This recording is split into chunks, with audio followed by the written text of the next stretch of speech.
Kylian Mbappe Real মাদ্রিদে join করার পর আমরা মাদ্রিদিস্তারা জাস্ট ফাটাই ফেলছিলাম। ভাই, পৃথিবীর যত শক্তিশালী টিমই আসুক, এখন আমাদেরকে হারাইতে পারবে না। বাট সিজনের এই লাস্ট মোমেন্টে এসে আমরা এখন কি পাইতেছি? আমরা লা লিগা হারাইতেছি, আমরা সুপার কোপা হারাইছি, আমরা চ্যাম্পিয়ন্স লিগ থেকে আউট হইছি, আমরা কোপা ডেল রে জিতবো কিনা এইটারও কোনো ভরসা নাই। এখন সবার প্রশ্ন একটাই, রিয়াল মাদ্রিদ কি বিশ্ব সেরা অ্যাটাকার, বিশ্বের সেরা স্ট্রাইকার কিলিয়ান এমবাপ্পে কি নিয়ে ভুল করছে? কিলিয়ান এমবাপ্পে রিয়াল মাদ্রিদে জয়েন করার পর রিয়াল মাদ্রিদের ডাউনফল শুরু হয়েছে। বাট এখানে আমার একটা প্রশ্ন আছে, অ্যাকচুয়ালি এখানে দোষ কার? কিলিয়ান এমবাপ্পের, কোচ অ্যানচেলত্তির, নাকি রিয়াল মাদ্রিদ ম্যানেজমেন্টের? দেখেন, কিলিয়ান এমবাপ্পেকে সাইন করানোর পর রিয়াল মাদ্রিদ ম্যানেজমেন্ট কি ভাবছিল?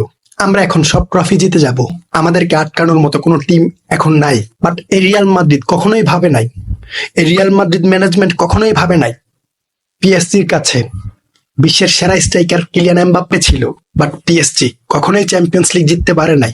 এর কারণ কি?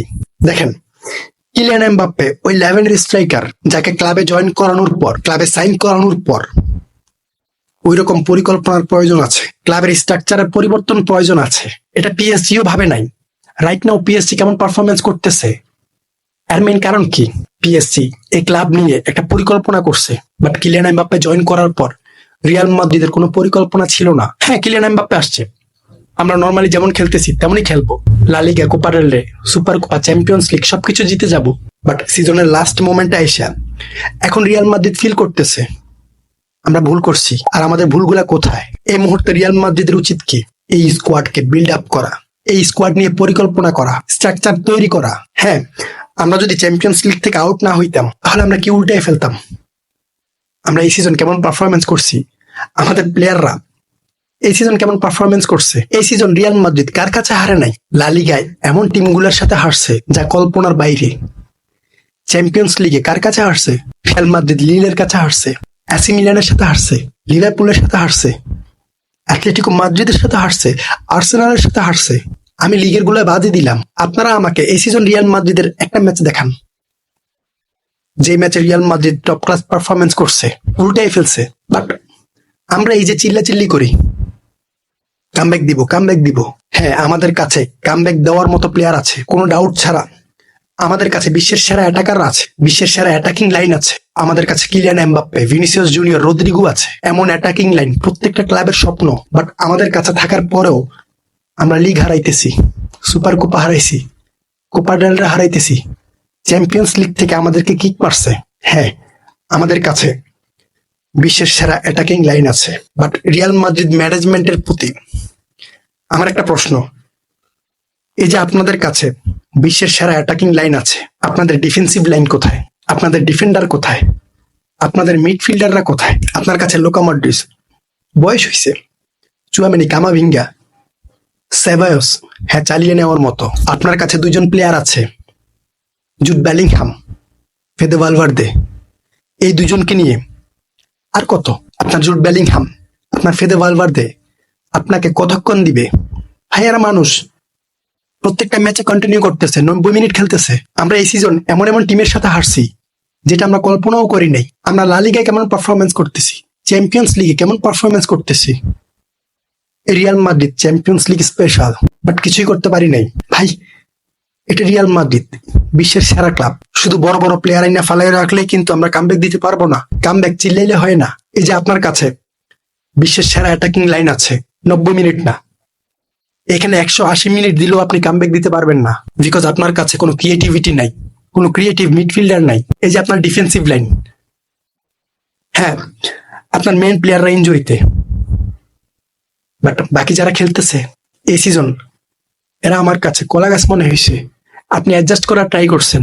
এই যে এই সিজন আমরা ম্যাচ হারছি, সবকিছু হারাইতেছি 50% আমাদের মিডের কারণে, আর 50% আমাদের ডিফেন্সিভ লাইনের কারণে।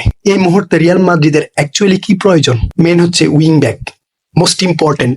এই রিয়াল মাদ্রিদ থেকে টনি ক্রুজ যাওয়ার পর রিয়াল মাদ্রিদ একজন ক্রিয়েটিভ মিডফিল্ডার, একজন ক্রিয়েটর প্রডিউস করতে পারে নাই, ক্লাবে জয়েন করাইতে পারে নাই। আপনার মিডে কন্ট্রোলার নাই, আপনার Vinicius Junior, Kylian Mbappe, Rodrygo আপনার ডিফেন্সিভ লাইন থেকে বল নিয়ে অ্যাটাক করে, এটা তাদের কাজ না। আপনার মিড থেকে বল প্রডিউস করার মতো, বল মেক করার মতো প্লেয়ার প্রয়োজন। আমরা সবাই কি করতেছি? আমরা সবাই কার্লো অ্যানচেলত্তির দোষ দিতেছি। ভাই, কার্লো অ্যানচেলত্তি কি করবে? উইন্টার ট্রান্সফার উইন্ডোতে রিয়াল মাদ্রিদের কি করা উচিত ছিল? একজন রাইট ব্যাক প্রয়োজন ছিল, একজন ক্রিয়েটিভ মিডফিল্ডার প্রয়োজন ছিল। বাট রিয়াল মাদ্রিদ কি বলছে? ভাই, যারা আছে তাদেরকে নিয়ে আমরা পারবো। এখানে কোচের কিছুই করা ছিল না, এখানে কার্লো অ্যানচেলত্তির কোনো মিস্টেক নাই। এই মানুষটা এই টিম নিয়ে এই যে এতটুকু আসছে, আমার মনে হচ্ছে এটাই অনেক। এখানে রিয়াল মাদ্রিদ কোনো প্লেয়ার সাইন করাতে চায় নাই, প্লেয়ার প্রয়োজন ছিল। বাট এই যে প্যারেস, হ্যাঁ রিয়াল মাদ্রিদ বিশ্বের সেরা ক্লাব, বাট প্লেয়ার ছাড়া বিগত সিজনগুলো কেমন ছিল আর এই সিজন কেমন যাচ্ছে, কেমন গেছে, ওইটা প্যারেস বুঝতেছে না। উইন্টার ট্রান্সফার উইন্ডোতে অনেক প্লেয়ার ছিল, রিয়াল মাদ্রিদ চাইলে সাইন করাইতে পারতো। অন্তত একজন রাইট ব্যাক, একজন মিডফিল্ডার খুব বেশি প্রয়োজন ছিল। বাট রিয়াল মাদ্রিদের কথা ছিল আমাদের কাছে বিশ্বের সেরা অ্যাটাকিং লাইন আছে, আমরা সব উল্টে ফেলবো। বাট কিভাবে?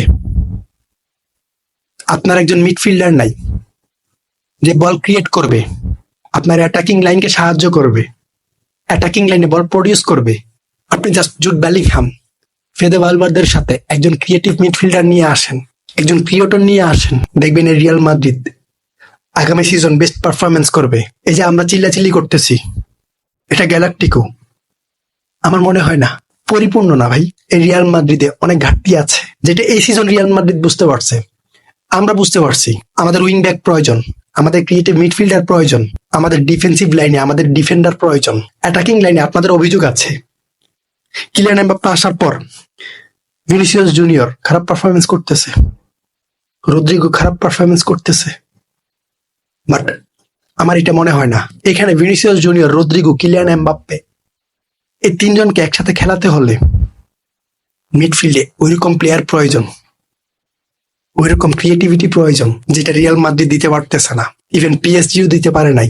হ্যাঁ রাইট নাও পিএসজি ভালো করতেছে, বাট যখন কিলিয়ান এমবাপ্পে ছিল, লিওনেল মেসি, নেইমার ছিল, তখন দিতে পারে নাই। সেম অবস্থা এখন রিয়াল মাদ্রিদের। সো আমি হোপ করি রিয়াল মাদ্রিদ ট্রান্সফার উইন্ডোতে নতুন প্লেয়ার নিয়ে আসবে, ক্রিয়েটিভ প্লেয়ার, মিডফিল্ডার, ডিফেন্ডার, সবকিছু নিয়ে কাজ করবে।